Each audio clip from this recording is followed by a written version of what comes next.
امر وجوب پہ دلالت کرتا ہے ایسے ہی نہیں، اس کی کچھ شرطیں ہیں. یشترط فی ظہور لفظ الامر فی الوجوب ودلالت علیہ ما یلی. امر وجوب پہ دلالت کرتا ہے، اس کی شرط یہ ہیں، اس کی شرطیں جو ہم بتانے جا رہے ہیں، ما یلی جو نیچے آ رہی ہیں، ٹھیک ہے، ما یلی جو اس کے بعد آنے والی ہے. خوب، شرط کیا کیا ہے؟ دو اہم ترین شرط. پہلی بات تو یہ، میں کس چیز کی شرط ڈھونڈ رہا ہوں پتا آپ کو؟ شرط اس چیز کی ڈھونڈ رہا ہوں، نکلا ہوں ڈھونڈنے کے لیے، پڑھنے جا رہا ہوں کہ امر وجوب کو سمجھاتا ہے، ایسے مطلقاً نہیں سمجھاتا. کن شرطوں پہ امر وجوب کو سمجھاتا ہے؟ نمبر 1 ان یکون من الآل للدانی. یہ میں پہلے ہی آپ کو سمجھا چکا ہوں کہ امر اس وقت امر کہلائے گا کہ جب دانی سے مطالبہ کرے عالی. ٹھیک ہے. ان یکون، نمبر 2 ان یکون مجردا من القرائن التي تصرفه الى الاستحباب او الى مطلق الجواز. یہ امر جو ہوا، آرڈر جو ہوا، حکم جو ہوا، یہ ایسے قرینوں سے خالی ہو جو قرینہ ذہن مخاطب کو لے جائے استحباب کی طرف، امر کو منصرف کر دے مستحب کی طرف یا مطلق کے جواز کو. کبھی کبھی عبارت میں ایسا جملہ آ جاتا ہے، ایسی بات آ جاتی ہے، ایسا قرینہ آ جاتا ہے جس سے یہ سمجھ میں آتا ہے کہ یہ مستحب کو سمجھا رہا ہے، وجوب کو نہیں سمجھا رہا ہے، یا صرف یہ بتا رہا ہے کہ جائز ہے آپ کے لیے کام کرنا. وہ جواز جو ہے وہ واجب کی شکل میں بھی ہو سکتا ہے، مستحب یعنی حرام نہیں ہے، عدم حرمت.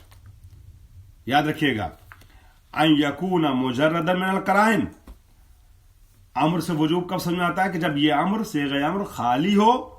کس چیز سے خالی ہو؟ مادہ امر صیغہ امر. ٹھیک ہے، امر خالی ہو کس چیز سے؟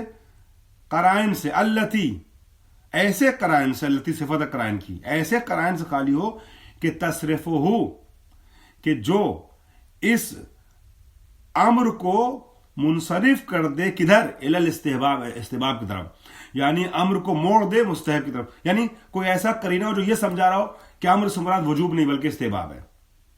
تو استحباب کو سمجھانے والے قرینے سے خالی ہو. اور الی مطلق الجواز، الی مطلق الجواز کے آگے اگر آپ چاہیے گا تو اپنے سمجھنے کے لکھ لیجئے گا کہ جو یا تو صرف مطلق جواز کو سمجھا رہا ہوں، کوئی ایسا قرینہ عبارت میں جو سمجھا رہا ہے کہ اس حکم سے مراد یہ ہے مطلق جواز، امر سے مراد واجب نہیں ہے. مطلق جواز کا مطلب یہ ہو گیا، بتا رہا ہوں جی، مطلق جواز کا مطلب یہ ہو کہ حرمت کی نفی کی گئی ہے. کبھی ہم سے کسی نے پوچھا کہ کیا نماز جمعہ حرام ہے؟ نماز جمعہ حرام ہے. ایک گروپ ہمارے یہاں ہے، ان لوگوں کا، نادانوں کا، میں ان گروہوں کا نام نہیں لے رہا ہوں، ٹھیک ہے، کیونکہ کلاس میں انٹرنیٹ پہ چلتی ہے، میں سب کو جوڑنے کی کوشش کرتا ہوں، توڑنے کی بات نہیں کرتا، ٹھیک ہے. نادان کہہ رہا ہوں، نادان ہم لوگوں کا شیعوں میں گروپ 2-3 گروپ نکل آئے جو کہتے ہیں امام زمانہ کی قیامت میں جمعہ پڑھنا حرام ہے.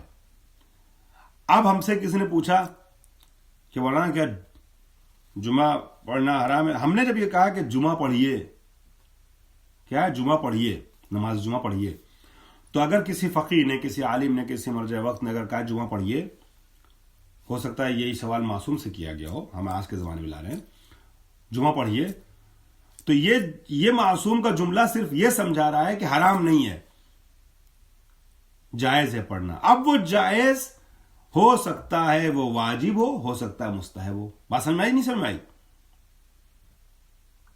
مطلق کے جواز کو سمجھا رہا ہے.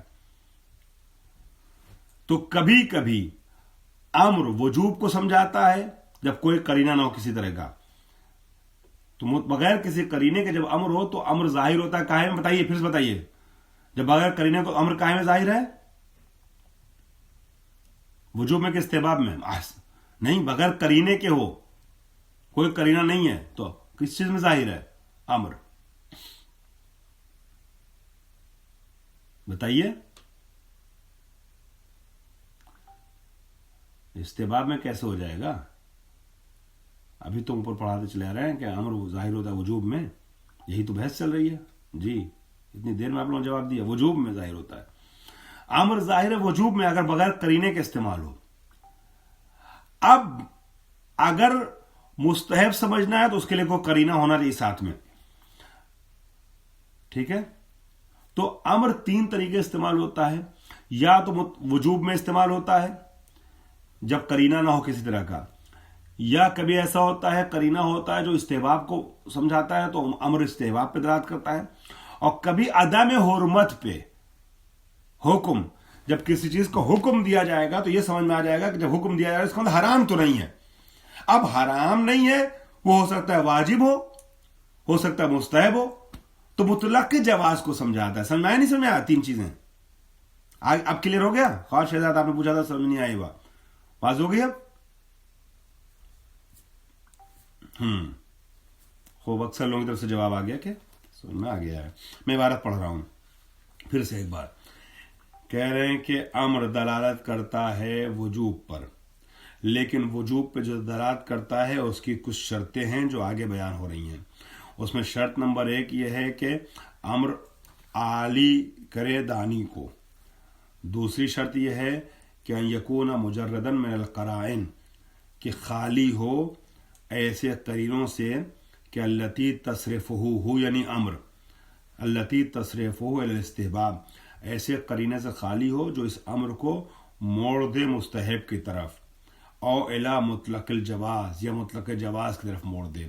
تو جب جواز کو سمجھانے والا یا استحباب کو سمجھانے والا کوئی قرینہ نہ ہو تو امر وجوب پہ دلالت کرے گا. جو اصل بات سمجھانا چاہ رہے تو وہ یہی ہے کہ ان دو شرطوں کے ساتھ امر ظاہر ہے کس چیز میں؟ وجوب میں.